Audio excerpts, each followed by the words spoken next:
Selamat pagi, salam sejahtera di dalam kasih Tuhan kita, Yesus Kristus. Hari ini, kemarin kayaknya keliru tanggal. Hari ini tanggal 17 September. Hari Kamis ya, kemarin 16 mestinya. Pagi ini saya hendak mengajak kita untuk membaca di dalam surat Petrus yang pertama, ya, 1 Petrus, pasal 1, ayat yang ke 21 sampai ayat 25 ya. 1 Petrus 1 ayat 21 sampai 25. Oleh dialah kamu percaya kepada Allah yang telah membangkitkan dia atau Yesus dari antara orang mati dan yang telah memuliakannya sehingga imanmu dan pengharapanmu tertuju kepada Allah. Karena kamu telah menyucikan dirimu oleh ketaatan pada kebenaran, sehingga kamu dapat mengamalkan kasih persaudaraan yang tulus ikhlas. Hendaklah kamu bersungguh-sungguh saling mengasihi dengan segenap hatimu. Karena kamu telah dilahirkan kembali bukan dari benih yang fana, tetapi dari benih yang tidak fana oleh firman Allah yang hidup dan yang kekal.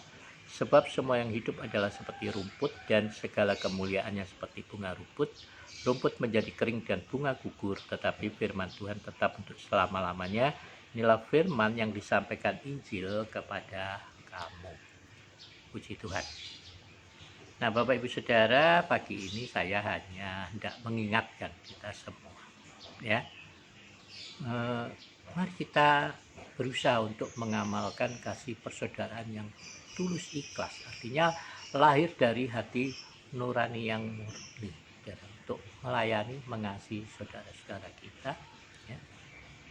Jadi apalagi di dalam masa-masa kesulitan dan kesukaran seperti yang saat ini dunia sedang hadapi, ya, situasi yang terjadi di sekeliling kita dengan pandemi corona seperti ini, ya. Jadi saya sendiri sudah mengatakannya dan berulang-ulang mengatakannya kepada saudara-saudara, ya, seiman, ya. Jadi kalau ada memang benar-benar, saya sudah mengatakan di keluarga di PPS, ya, maka saya katakan bahwa kalau ada yang benar-benar kesulitan, kesukaran, kasih tahu aja, japri aja, ya. Jadi japri, nanti kami akan mengunjungi saudara, gitu ya, dan memberi bantuan yang diperlukan. Benar-benar di dalam kesulitan, tidak perlu malu di dalam hal seperti itu. Kenapa? Karena tugas kita lah, ya, untuk memperhatikan saudara kita, ya, saudara kita. Firman Tuhan katakan, berbuat baiklah kepada semua orang, terlebih kepada kawan-kawan seiman, kepada sesama anggota keluarga Allah di dalam Yesus Kristus Tuhan. Ya. Nah, saya perhatikan saudara, ya, ini saya baru belajar berbudidaya lebah, ya. Jadi seperti saya katakan, lebah-lebah dan juga semut angkrang saya perhatikan, ya. Jadi ketika mereka menetas menjadi lebah atau angkrang menjadi semut angkrang itu, yang luar biasa adalah bahwa mereka, hewan-hewan ini, sudah tahu fungsi dan tugas mereka masing-masing. Jadi lebah bekerja begitu netas, ya langsung otomatis nggak ada yang ngajarin, nggak ada suruh, nggak sekolah dulu, nggak khusus dulu, langsung lebah ini menjalankan fungsinya sebagai lebah bekerja atau lebah drone, ya, penjaga, pengawal itu. Mereka semua menjalankan fungsinya masing-masing, saudara, ya. Ya, saya nggak tahu apa yang ada dalam pikiran lebah-lebah ini, ya, tapi nggak pernah lebah demo, kan begitu, ya. Lebah demo di situ, ya, karena merasa bahwa dia tidak suka dengan apa yang dia kerjakan. Tapi saya nggak tahu dalam pikirannya lebah-lebah ini apa mereka berpikir, juga saya nggak tahu. Tapi dalam arti saya percaya bahwa lebah-lebah ini dilahirkan, saat mereka lahir ada satu visi yang ditanamkan dalam diri mereka. tentang tujuan mereka hidup, dan tentang fungsi mereka. Sudah, ya. Nah, lebah-lebah ini kan tidak ngerti, mereka menghasilkan madu yang sebenarnya itu merupakan cadangan makan mereka, tapi bisa ya Tuhan membuat itu menjadi kegunaan bagi kita manusia, ya. Nah, jadi saudara, dan sebenarnya itulah kita. Artinya dalam arti kita sebagai anak-anak Tuhan, saat saudara dilahirkan baru sebagai anak Tuhan, anak Allah, maka saya percaya roh itu akan memberikan pimpinan kepada kita secara pribadi akan tujuan kita hidup di dunia ini, akan tujuan Allah bagi saudara dan saya. Jadi apalagi dengan tuntunan di dalam firman Tuhan, kalau saudara membacanya setiap hari, saudara akan mengerti, memahami tugas dan tujuan saudara, apa yang menjadi keinginan Tuhan menempatkan saudara di tengah-tengah. Tentu pertama, keinginan Tuhan di tengah-tengah saudara, menempatkan diri saudara di tengah-tengah dunia ini adalah, yang pertama adalah mempertajam karakter kita, membawa kita, Roh Kudus akan membawa kita kepada tujuan Tuhan menciptakan manusia, yaitu mencari orang-orang yang dapat bekerja sama dengan Tuhan di dalam kerajaan, ya.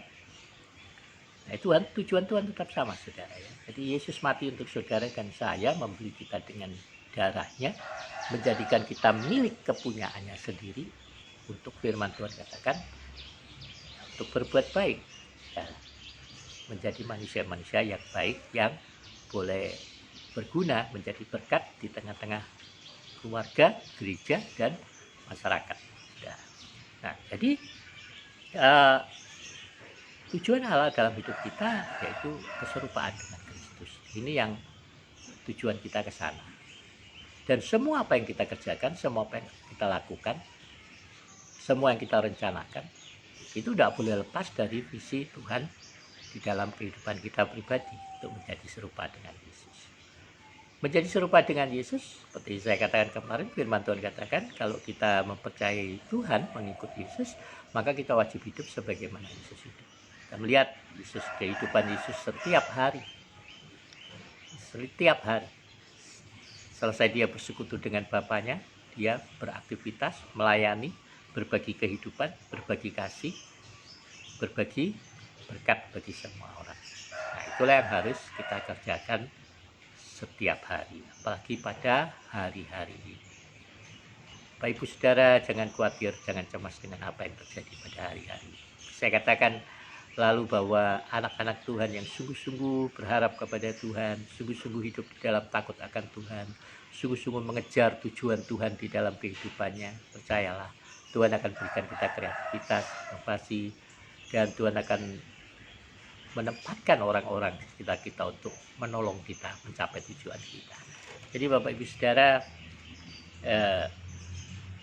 kita ini semua sudah dilahirkan kembali, bukan dari dunia yang baru. Artinya jangan menjadi sama seperti dunia ini, ya. Orang berbuat baik untuk mengharapkan kebaikan, orang menabur untuk harapkan untuk menuai, orang melayani untuk harapkan pujian, rasa hormat, terima kasih, memberi untuk supaya diberi lebih banyak. Tetapi kita anak-anak Tuhan yang sudah dilahirkan kembali, diperanakkan kembali oleh Roh Kudus, kita tahu untuk apa Tuhan memperanakkan kita kembali. Untuk apa kita lahir menjadi anak-anak Allah, ya. Jadi mari kita gunakan kesempatan yang Tuhan percayakan di dalam kehidupan ini, kekayaan, talenta, apapun itu, untuk menjadi berkat bagi sesama, untuk menyatakan kebaikan Tuhan di dalam hidup kita, kemurahan Tuhan di dalam kehidupan kita. Untuk kita sendiri berjaga-jaga dengan kehidupan ini, kita terus melayani Tuhan, mengasihi sesama, dan terus mengerjakan kehendak Tuhan, kebenaran firman-Nya di dalam kehidupan kita masing-masing. Saya percaya Tuhan akan memelihara saudara pada masa-masa sulit seperti ini, ya. Dimanapun saudara berada, jangan pernah putus asa, jangan pernah kecewa. Melayani Tuhan bukan selalu berarti semua apa yang kita inginkan akan dipenuhi. Melayani Tuhan bukan selalu berarti kita mengalami hari-hari yang baik. Kadang-kadang ada hari-hari buruk yang Tuhan izinkan, ya. Masalah-masalah yang terjadi yang Tuhan izinkan untuk menempa karakter kita, untuk mengajar kita untuk beriman kepada Tuhan, berpengharapan kepada Tuhan, mengajar kita untuk terus belajar memperkatakan hal yang baik, memikirkan tentang hal yang suci, hal yang mulia, hal yang adil, hal-hal yang semua yang disebut kebajikan.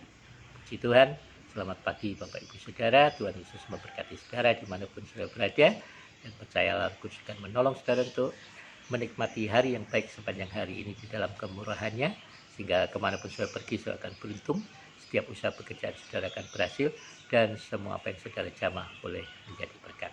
Tuhan Yesus memberkati kita. Salam sehat untuk kita semua.